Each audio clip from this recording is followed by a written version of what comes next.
जय श्री कृष्णा। आप सभी को आषाढ़ मास कृष्ण पक्ष योगिनी एकादशी की ढेरों शुभकामनाएं। प्रिय भक्तों, आज के इस वीडियो में हम विशेष रूप से बात करेंगे योगिनी एकादशी के विषय में। योगिनी एकादशी पर हम बार बार वीडियो बना रहे हैं क्योंकि इसके विषय में कुछ जानकारियां महत्वपूर्ण है जो आप तक पहुंचनी आवश्यक है। अगर समय से पहले वो आपको ना मिले तो आप पाप के भागी हो सकते हैं, और हम नहीं चाहते कि कोई भी हरिभक्त पाप का भागीदार हो। आज के वीडियो का मूल विषय है कि आपका जो व्रत है इस एकादशी का, वो एकादशी में ना हो कि द्वादशी को किया जाएगा। एकादशी सूर्य के मुख से प्राप्त नहीं हो रही है, तो ऐसी स्थिति में क्या व्यवस्था की है शास्त्रों ने? पुराण क्या कहते हैं, शास्त्र क्या कहते हैं कि हमें ऐसी स्थिति जब उत्पन्न हो कि किसी भी दिन एकादशी सूर्य के मुख से ना हो तो व्रत किस दिन करना चाहिए, इसके नियम क्या है, विधि क्या है, कैसे पूजन करना चाहिए, कैसे इस व्रत को पूर्ण करना चाहिए और इसका पालन कब करना चाहिए। बड़े लोगों के मन में यह भी भ्रम है कि त्रयोदशी को पालन कर सकते हैं कि नहीं कर सकते हैं। इसका भी समाधान करेंगे। किसके विषय में पुराण क्या कहते हैं? भाई द्वादशी को करते हैं तो त्रयोदशी को पारण कैसे होगा, इसके शास्त्रीय नियम के विषय में भी आपको जानकारी देंगे। तो वीडियो बहुत महत्वपूर्ण है, पहले स्वयं सुनिए, जानकारी प्राप्त कीजिए। सहमत हैं और वीडियो अच्छा लगे तो आगे लोगों को फॉरवर्ड कीजिए जिससे कि वो पाप करने से बचे, क्योंकि एकादशी एक ऐसा व्रत है जो सर्वाधिक किया जाता है, अधिकतर लोग करते हैं, तो उनको पाप से बचाने का कार्य हमारा आपका सबका है। जिनको सूचना मिल जाए, सही सूचना मिल जाए, वो आगे भेजें जिससे कि सभी को सही जानकारी हो और प्रभु की भक्ति प्राप्त कर सके। आइए जानकारी आरंभ करते हैं। आपसे निवेदन है कि वीडियो यदि थोड़ा सा भी उपयोगी लगे तो एक बार लाइक अवश्य कीजिएगा, जितना हो सके शेयर कीजिए, चैनल पर नए हैं तो सब्सक्राइब करते हैं। देखिए और मारे जी बात करेंगे, जब बात करेंगे कमाने लीजिए, क्योंकि ये प्रतिष्ठित ज्योतिष संस्थान का चैनल है। यहाँ पर सभी जानकारियां ज्योतिष शास्त्र और पंचांग के आधार पर ही प्रदान की जाती है। कमेंट बॉक्स में अवश्य लिखिएगा जय श्री हरि या ओम नमो भगवती। प्रिय भक्तों, आने वाली एकादशी जो कि आषाढ़ मास के कृष्ण पक्ष की एकादशी होगी, इसका नाम है योगिनी एकादशी। इसके विषय में भगवान श्री कृष्ण से जब महाराज युधिष्ठिर ने पूछा, हे केशव, इस एकादशी का क्या महत्व है, इसका व्रत क्यों करना चाहिए, कैसे उद्धार करती है, तो भगवान श्री कृष्ण कहते हैं कि हे युधिष्ठिर, ये एकादशी मनुष्य के सभी पापों का नाश करने वाली है। इसकी विशेषता एक ये है कि ये एकादशी 88,000 ब्राह्मणों को भोजन कराने के समान पुण्य देती है। अर्थात आप 88,000 ब्राह्मणों को भोजन कराएंगे, उनको तृप्त करेंगे, तब जो पुण्य मिलेगा उतना पुण्य केवल इस एकादशी के व्रत करने मात्र से प्राप्त हो जाता है। ये एकादशी सभी बड़े बड़े रोगों का और पातकों का नाश कर देती है। जिस प्रकार से एक वृतांत सुनाते हैं, भगवान श्री कृष्ण एक गंधर्व का, जिसको कुबेर ने श्राप दे दिया, उसको कोढ़ फूट गया। इस एकादशी का व्रत करने के पुण्य प्रभाव से वो श्राप भी हुआ, कोढ़ जैसा महारोग भी दूर हुआ, और वह पुनः अपनी भार्या के साथ सुखी दाम्पत्य जीवन व्यतीत करने लगा। तो मनुष्य को इस एकादशी का व्रत निश्चित रूप से करना चाहिए। प्रश्न उठता है जी कि ये एकादशी करनी कैसे चाहिए। मैं आपको, जो बड़ा विषय है हमारा कि व्रत किस दिन करना है, त्रयोदशी में पारण करेंगे या नहीं करेंगे, और द्वादशी को व्रत करें कि एकादशी को व्रत करें, उत्तम क्या है, पुराण क्या कहते हैं, इस विषय पे आऊं उससे पहले इस व्रत का नियम क्या है, विधि क्या है, ये बड़ी महत्वपूर्ण है, तो इसको पहले आपको बताना आवश्यक है। तो प्रिय भक्तों, जिस प्रकार से अन्य एकादशियां एक त्रिदिवसीय विधान के अनुसार होती है, मैं सदा आपसे कहता हूं कि एकादशी का व्रत एक दिन का व्रत नहीं होता, ये 3 दिन का अनुष्ठान होता है। त्रिदिवसीय विधान है। इसका जो दशमी तिथि से आरंभ होता है, एकादशी और द्वादशी को पारण किया जाता है। इस प्रकार से द्वादशी के दिन 3 दिन में ये पूर्ण होता है। इसमें व्रत के एक दिन पहले के नियम होते हैं, व्रत वाले दिन के नियम होते हैं, और व्रत के अगले दिन पारण के दिन के नियम होते हैं। ऐसे ये पूरा अनुष्ठान पूर्ण होता है, तब आपको वह पुण्य फल प्राप्त होता है जो एकादशी का कहा गया होता है। इस एकादशी में व्रत के एक दिन पूर्व आपको कुछ नियमों का पालन करना है। जैसे कांसे के पात्र का त्याग कर देना है, प्रयोग नहीं होगा, शहद प्रयोग नहीं होगा, शहद वर्जित है। एकादशी के एक दिन पूर्व दशमी तिथि को मसूर की दाल नहीं खानी, उड़द की दाल नहीं खानी, चने का साग नहीं खाना, हरी पत्तेदार सब्जियां नहीं खानी। दशमी तिथि के दिन ब्रह्मचर्य धारण कर लेना है। जब दशमी तिथि को आप स्नान आदि कर लेंगे, ब्रह्मचर्य धारण कीजिए। जो भी माताएं बहनें एकादशी का व्रत करने वाली हैं, ध्यान दें कि एकादशी के दिन किसी को भी बाल नहीं धोने चाहिए, और द्वादशी के दिन भी पुराणों में वर्जित कहा गया है। इसीलिए आपको अगर शुद्धि के लिए बाल धोने हैं तो दशमी तिथि को धो लीजिए। कई बार ऐसी अवस्था आ जाती है कि जी बार ऐसा है, इस बार में तो धो नहीं सकते, तो क्या करें इस बार का। उस अवस्था में आप जो बाल धोने के लिए जल भर रहे हैं ना, उस जल में थोड़ा सा कच्चा दूध मिला लीजिए और उससे बाल धो लीजिए। साबुन शैम्पू का प्रयोग न करें, शुद्धि के लिए बाल धोने हैं, इससे पूर्ण रूप से शुद्धता मानी गई है, शास्त्रीय नियम है।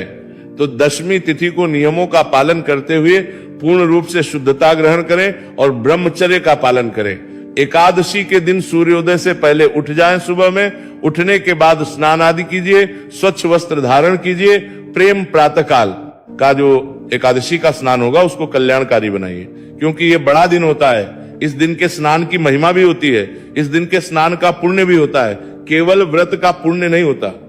इसीलिए प्रातःकाल जो आप स्नान कर रहे हैं वो गंगा जल युक्त जल से करें, और जो कहीं गंगा तीर्थ के आसपास है तो गंगा जी में स्नान करके करें। स्नान आपको सूर्योदय से पहले कर लेना चाहिए, और जो नदी किनारे स्नान करने वाले हैं तो आप सूर्योदय से सवा घंटा 1.5 घंटे बाद तक भी कर सकते हैं, क्योंकि ऐसा माना जाता है कि सूर्योदय से पहले देवताओं का वास है, और जो नदियां हैं पवित्र स्थल है, वहां पर सूर्योदय से लगभग 1.25 घंटे तक देवताओं का वास होता है। इससे आपको पुण्य प्राप्त होता है। तो इस समय में आपको स्नान कर लेना चाहिए।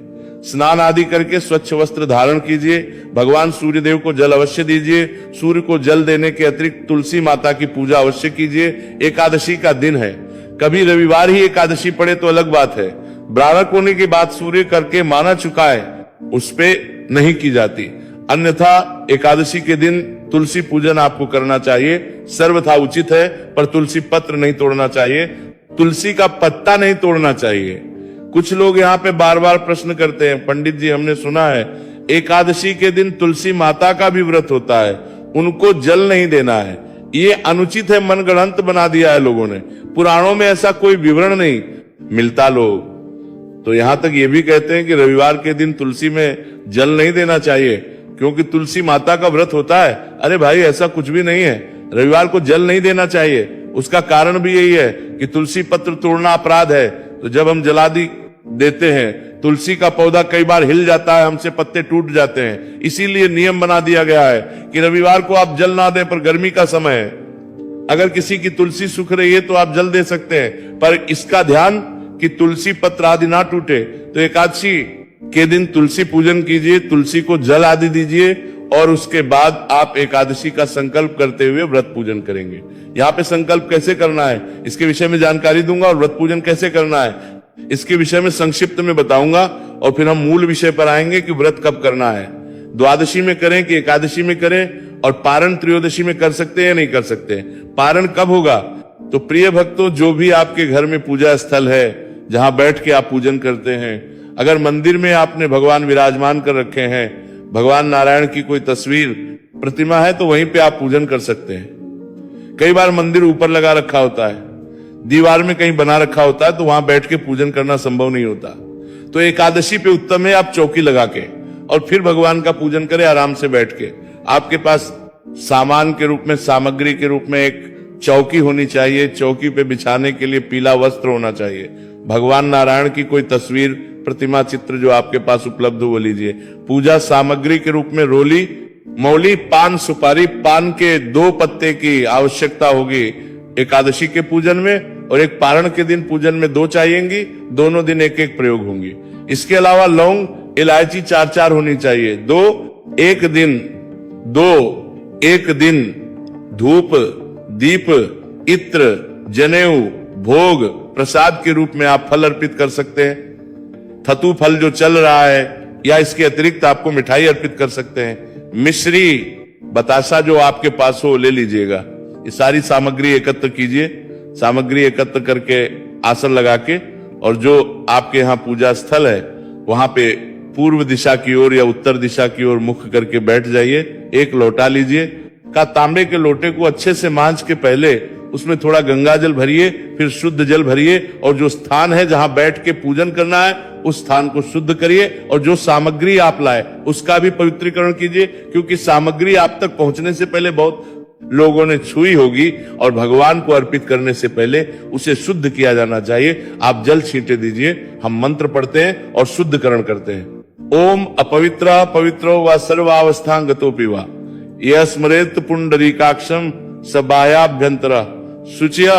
इस प्रकार से जल छींटे देके आपने स्थान को शुद्ध किया, सामग्री को पवित्र किया। चौकी बिछाइए, चौकी पे पीला वस्त्र बिछाइए। भगवान वासुदेव की जो भी तस्वीर या प्रतिमा आपके पास है, तस्वीर है, उसको स्थापित कीजिए। गणेश जी महाराज हैं तो आप विराजमान कीजिए, अन्यथा हम मानसिक रूप से भी उनका पूजन मंत्र के द्वारा कर लेंगे।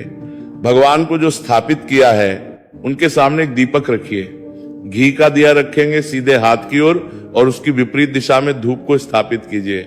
इस भगवान की स्थापना करने के बाद लोटे में जो जल आपने भरा है उसमें से थोड़ा सा जल दूसरे पात्र में ले लीजिए, किसी गिलास, कटोरी या और कोई लोटा है दूसरा, तो उसमें ये आपकी अपनी आचमनी के लिए प्रयोग होगा। क्योंकि पूजा आरंभ करने से पहले पूजा कर्ता को अपने आप को शुद्धिकरण करके और पूजा के योग्य करना होता है।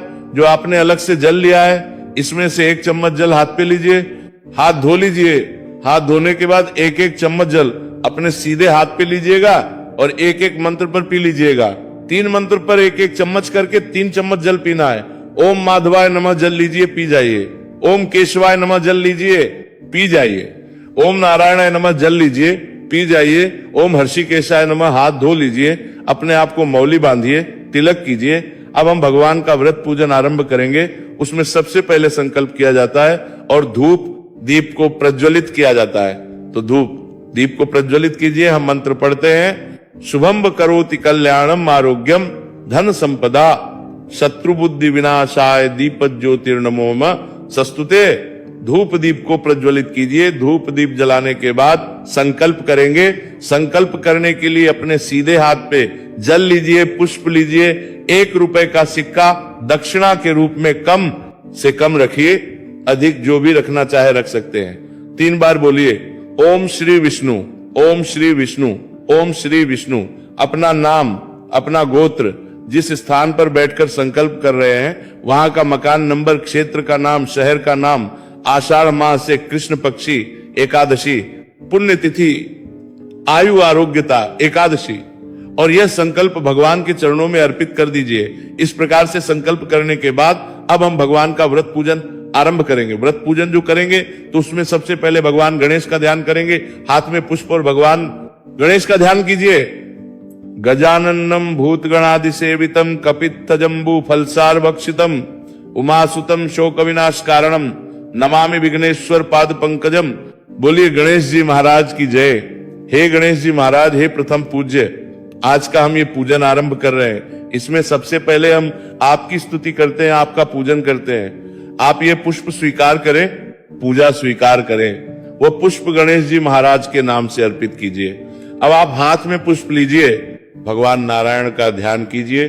शांताकारम भुजगशयनम पद्मनाभम सुरेशम विश्वाधारम गगन सदृशम मेघवर्णम शुभाग्यम लक्ष्मीकांतम कमलनयनम योगिभिर्ध्यान गम्यम वंदे विष्णु भवभयहरम सर्वलोक एकनाथम। बोलिए विष्णु भगवान की जय है। प्रभु, ये पुष्प हम आपको आसन के रूप में अर्पित कर रहे हैं, इन्हें आप स्वीकार करें और विराजमान हो। भगवान आपके यहाँ विराजमान हो गए हैं। अब आप पाद्य, अर्घ्य और आचमनी कराइए। 1-1 चम्मच जल आचमनी के रूप में अर्पित कीजिए। फिर भगवान को स्नान कराइएगा। स्नान करा के वस्त्र अर्पित कीजिए। वस्त्र के रूप में मौली का एक टुकड़ा तोड़ के अर्पित कीजिएगा। वस्त्र, उपवस्त्र, यज्ञोपवीत, जनेऊ अर्पित करेंगे। जनेऊ को चढ़ाने से पहले रोली, कुमकुम आदि से तिलक कर लीजिएगा। यज्ञोपवीत अर्पित कीजिए, इत्र अर्पित कीजिए, फूल पे लगा के भगवान को तिलक कीजिए। पुष्प अर्पित कीजिए, माला है माला पहनाइए, धूप दिखाइएगा, दीप दिखाइएगा। नैवेद्य के रूप में, भोग प्रसाद के रूप में जो कुछ आपके पास है वह अर्पित कीजिएगा। फल है तो फल, मिठाई है तो मिठाई, मिश्री, बताशा, जो भी कुछ आपके पास है वह अर्पित कीजिए। आचमनी के रूप में पुनः 1 चम्मच जल भगवान को अर्पित कर दीजिए। पान का पत्ता लीजिए, उस पे 2 लौंग, 2 इलायची, 1 सुपारी रखिए और वह अर्पित कीजिए और हाथ जोड़ के भगवान को नमस्कार कीजिए। दक्षिणा अर्पित करना चाहें तो चढ़ा सकते हैं पूजन करने के बाद। कथा सुननी है, साथ में शस्त्र नाम सुनना है और फिर आरती करनी है। आरती करके नियम अनुसार दिन को व्यतीत कीजिए। नियम मैंने आपको पहले भी बताया है, चोरी चकारी से दूर रहना, व्यभिचारी लोगों से दूर रहना, अशुद्धता से दूर रहना, पवित्र रहना है। भगवान के चरणों में मन को लगाते हुए दिन को व्यतीत कीजिए। सायंकाल को कीर्तन करना है, झूठ आदि नहीं बोलना है, किसी के साथ वाद विवाद नहीं करना है। रात्रि काल को जागरण करना है। जागरण में जो स्रोत पाठ सुने जाते हैं वो भी मैं अपलोड करूंगा, उसका भी लाभ लीजिएगा। और अगले दिन इस एकादशी का व्रत पारण किया जाएगा। अब पारण कैसे करना है, किस स्थिति में करना है और व्रत किस दिन करना है, कैसे करना है, इस विषय पर आते हैं। प्रिय भक्तों, इस बार जो बड़ी परेशानी है वो ये है कि आप सभी जानते हैं एकादशी का व्रत उस दिन किया जाता है जिस दिन एकादशी सूर्य के मुख से हो और उसमें द्वादशी आ जाए तो सर्वोत्तम है। अब इस बार परेशानी कुछ और है।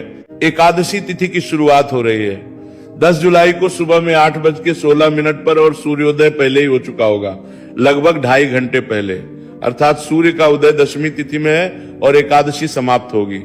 11 जुलाई को प्रातः 5:22 पर सूर्योदय होने से कुछ 10 मिनट पहले समाप्त हो जाएगी, तो सूर्योदय में एकादशी तिथि प्राप्त नहीं हो रही है। अब ऐसे में लोग हैं वो 10 तारीख को व्रत करने की सोच रहे हैं क्योंकि उनको लगता है पूरा दिन एकादशी रहेगी। देखिए, यहाँ पर शास्त्रीय नियमों को समझना आवश्यक है। कुछ लोग स्मार्ता और वैष्णव के बीच में फंसे हुए हैं कि स्मार्ता व्रत इस दिन है, ग्रस्त जीवन कुछ दिन करना चाहिए, अन्य लोगों को, जस्य मुनियों को इस दिन करना चाहिए। देखिए प्रिय भक्तों, मेरा मानना है कि पुराणों में जो नियम लिखे हैं हमें उनको देखना चाहिए, सब छोड़ दीजिए। और मैं कभी ऐसे नहीं कहता कि आपकी इच्छा है इस दिन कर लो, आपकी इच्छा है इस दिन कर लो। मैं आपको जो शास्त्रों का निर्देश होता है वो बताता हूं, मानना ना मानना आपकी इच्छा है, पर मैं गोल गोल बात नहीं करूंगा। शास्त्र क्या कहते हैं इस विषय पर मैंने पहले भी एक वीडियो बनाया था।